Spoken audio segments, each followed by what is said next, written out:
नमस्कार मित्रांनो, महाराष्ट्राची सर्वांची लाडकी भाऊजी म्हणून आपण आदेश बांदेकर यांना ओळखतो।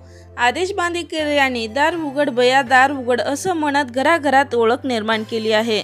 आदेश भाऊजींना सोहम बांदेकर हा एकुलता एक मुलगा आहे, परंतु आता सोहम बांदेकर हा लवकरच लग्नबंधनात अडकणार असून आदेश भाऊजी आता लवकरच सासरे होणार आहेत।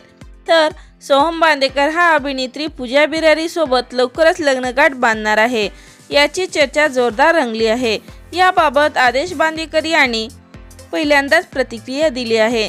तर चला पाहूया काय आहे सविस्तर माहिती।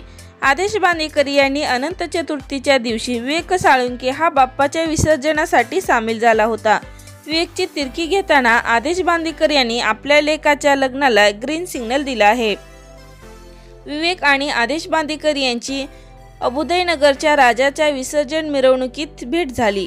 आदेश बांदेकर यांनी विवेकला त्यांच्या नव्या घराबद्दल विचारणा केली आणि फिरकी घेत ते म्हणाले, या वर्षी एकटा आहे, पुढच्या वर्षी तो जोडीने येणार आहे। तसेच त्यानंतर ते म्हणाले, पुढच्या वर्षी मी सुद्धा सुनेला घेऊन विसर्जन मिरवणुकीला येणार आहे। तसेच पूजा बिरारी ही आदेश बांदेकरच्या घरच्या गणपतीच्या आरतीला सुद्धा दिसली होती। तर आता लवकरच आदेश बांदेकरच्या घरी सनई चौघडे वाजणार आहेत। तर मित्रांनो, सोहम बांदेकर आणि पूजा बिरारी ही योग्य जोडी आहे का? लाईक कमेंट करून नक्की सांगा। अशा चालू घडामोडी पाहण्यासाठी चॅनलला लाईक करा, सबस्क्राईब करा, शेअर करा। तोपर्यंत धन्यवाद।